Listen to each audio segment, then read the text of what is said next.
Le tribunal criminel.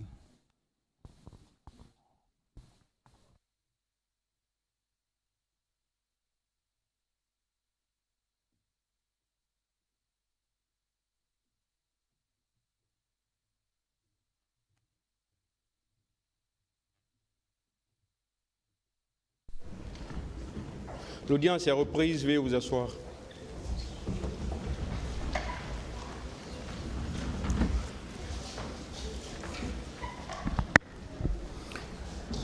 Ministère public contre M. Cécile Raphaël Abba et plusieurs autres. M. Mahmoudou Conté.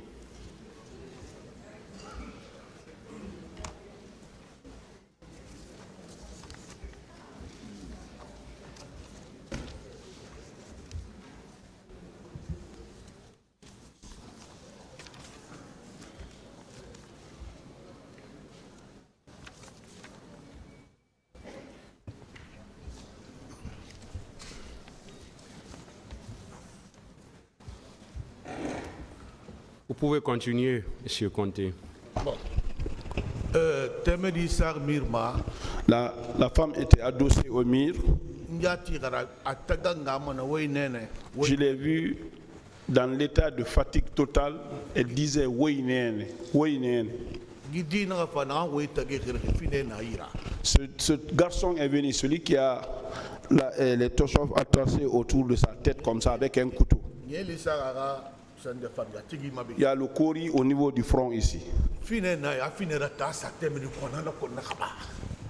avait le couteau. Il a mis à la gorge de la femme. Il a égorgé.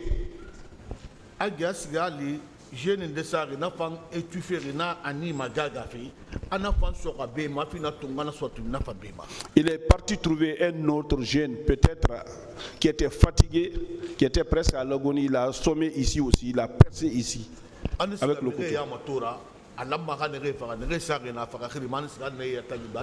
Il regardait les gens, ceux qui étaient fatigués, pour les terminer, il les donnait des coups de grâce.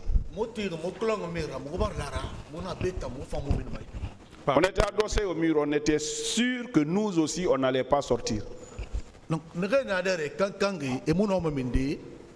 Ceux qui étaient à la porte ne pouvaient pas sortir.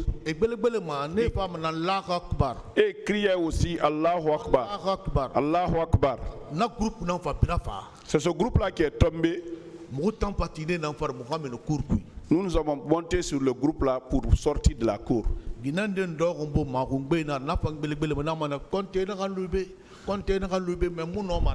y avait une dame aussi qui était de compte, ne me laisse pas si elle était fatiguée, mais je ne pouvais pas moi même plus.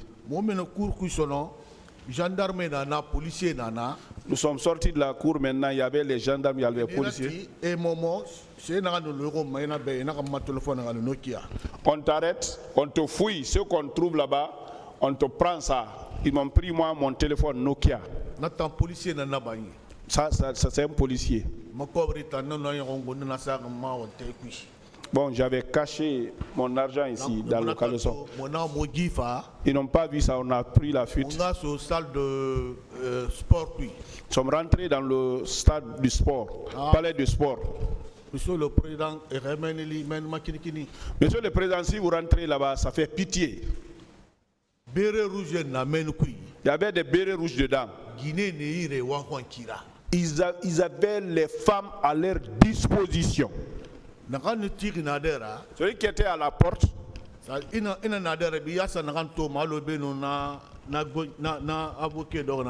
dès que vous rabattez la porte, la première personne que vous voyez à cette distance là où se trouvent les avocats, il avait une femme.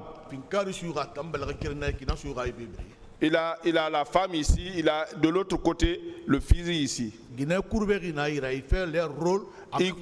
La femme était accroupie là-bas, il faisait son rôle en même temps, il détenait l'arme. Voilà. Il tire, ce que vous rentrez là, vous ressortez en courant. C'est dans ça que nous avons pris la fuite Ensuite, maintenant, nous sommes partis dans le terrain annexe. Pour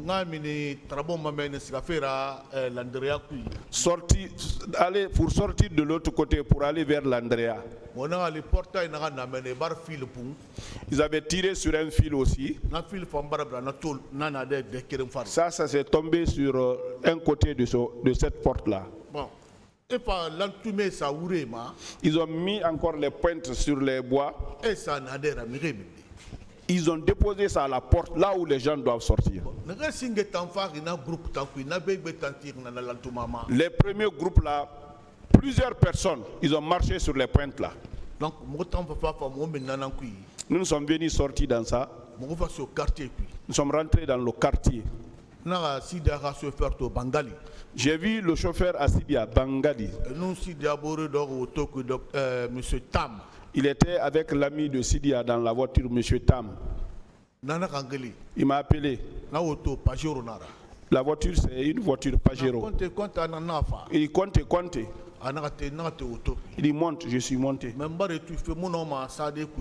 Bon, j'étais fatigué, je ne pouvais pas redescendre à la chaleur là-bas, j'étais étouffé. Bon, je ne vais pas rester ici, je cherche l'air pour respirer, je suis fatigué. Je suis sorti de la voiture, je suis tombé.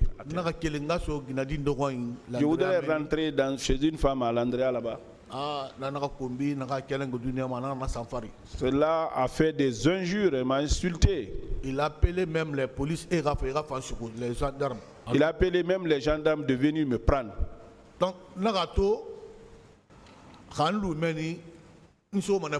bon, j'ai trouvé si je reste chez elle là-bas, je vais avoir des problèmes.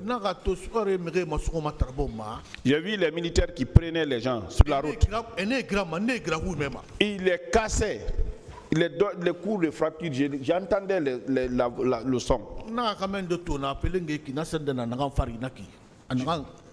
J'ai trouvé un autre garçon courbé, il y a quelque chose sur son dos comme ça.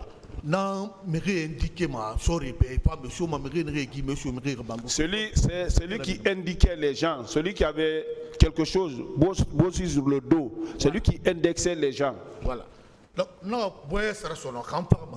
Donc j'ai pris le courage, si je veux mourir, je dois mourir. Je suis sorti maintenant, j'ai pris la route.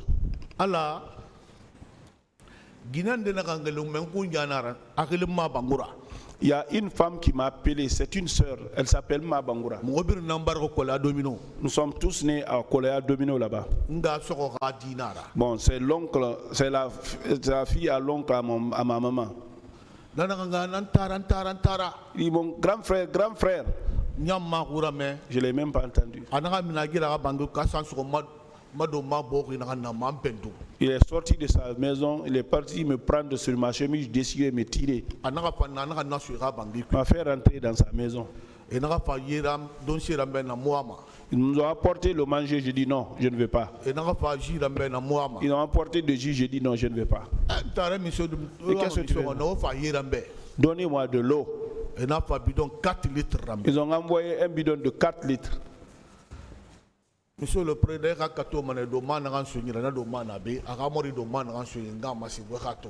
avec votre permission, la chemise que son mari m'a remis, la chemise est là, Monsieur le Président. Je vais vous montrer la chemise.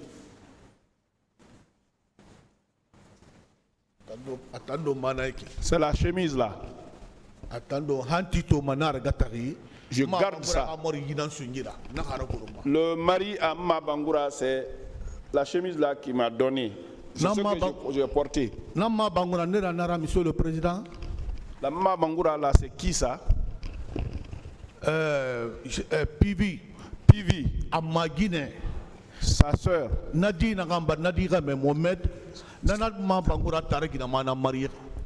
L'enfant que celle-là a fait, le garçon là a épousé la grande sœur Mabangura. Le premier enfant qui est né, le jour où ce dernier est né, c'est ce jour-là que Dadis a eu le pouvoir.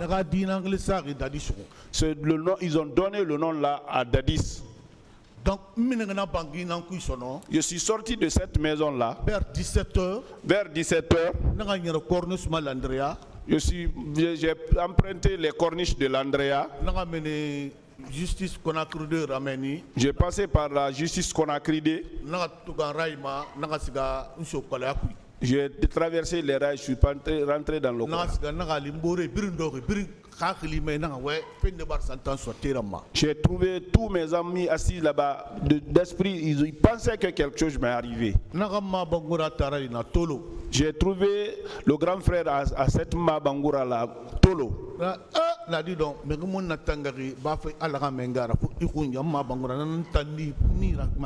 Dieu m'a sauvé, mais c'est grâce à Mabangura, ta soeur, ta petite soeur, voilà. Ce que j'ai vu au terrain, je les ai expliqué ça. Vous ne pouvez pas penser que c'est de la Guinée ça.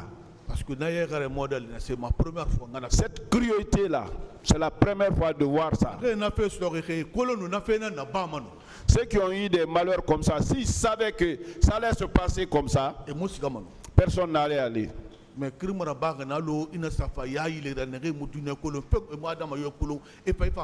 Il y a eu des crimes comme si vous envoyez des incultes qui ne connaissent rien, qui sont venus perpétrer ces crimes-là. Je suis resté là-bas jusqu'à 20h.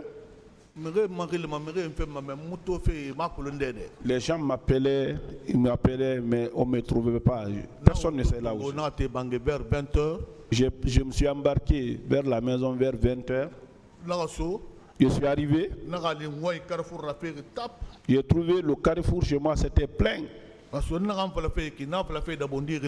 Ce que je dis comme ça, c'est au nom de Dabondi que je dis. Hein. La fédération de Dabondi, la mobilisation qui a été faite là-bas, c'est nous. Donc, je suis venu trouver chez moi plein. Pour les gens, il y a quelque chose qui est arrivé. Quand je suis arrivé, les gens m'ont vu.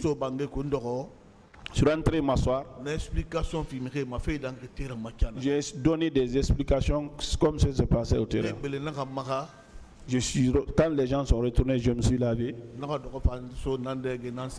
Je suis rentré maintenant manger, me coucher. Rien d'autre n'allait passer si ce n'était pas ça. Monsieur le Président, si vous me demandez, c'est ce que je peux donner comme explication. Il y a une déception pour moi quelque part.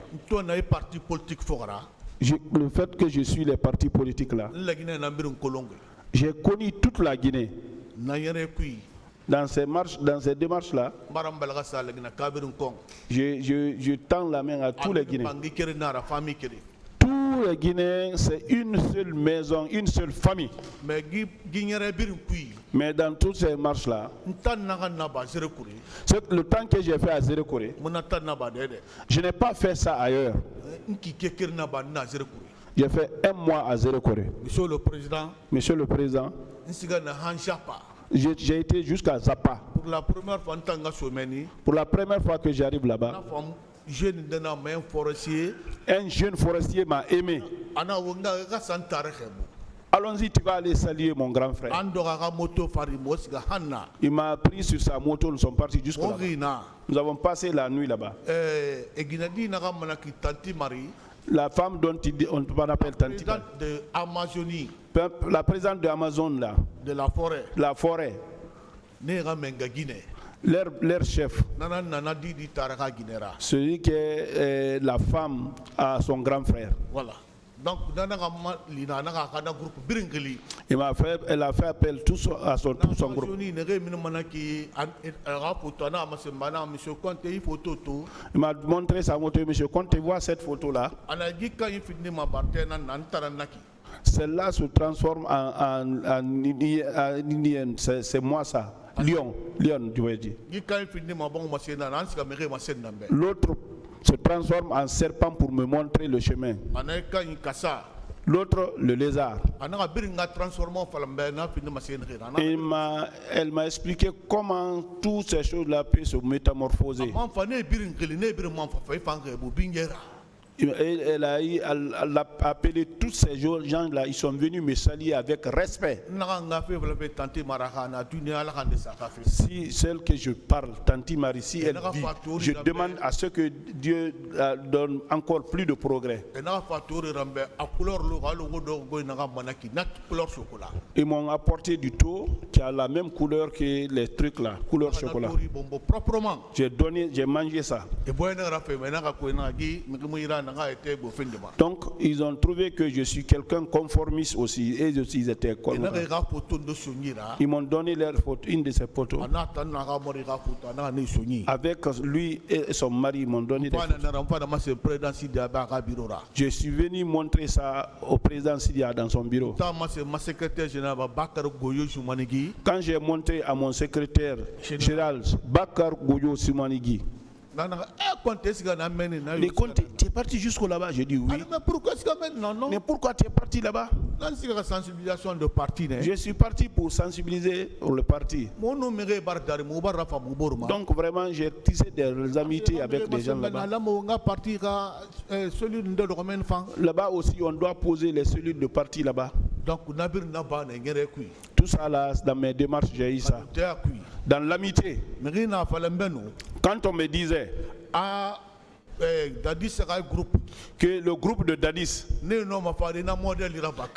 qu'ils pouvaient venir commettre des crimes comme ça, moi j'allais te dire que non, les forestiers que je connais, ce n'est pas les forestiers. Ce n'est pas les forestiers, c'est un groupe qui est avec Dadis qui ont commis des dégâts là. Parce que eux, ils sont avides du pouvoir avec l'argent que corpore le pouvoir. Donc c'était pour faire du mal aux gens pour ne pas perdre ça. Sinon, là où je suis été, les forestiers ils sont bien. Ils accueillent très bien. Wallah. J'ai fait le Fouta, j'ai fait la Haute-Guinée. La sincérité que j'ai vue en forêt là-bas. Quand vous me demandez de faire la politique, moi, ma base, la force, ce sera la forêt. Donc, monsieur le Président. Ce que je vais dire, monsieur le Président. Je vous donne tous ces parcours-là. Ce n'est pas la population qui décide, c'est des personnes responsables qui décident. Ils intoxiquent l'esprit des gens pour faire du mal. C'est ce qui s'est passé, monsieur le Président. Bon, c'est ça. Et ça, c'est avec la bénédiction de tous les Guinéens.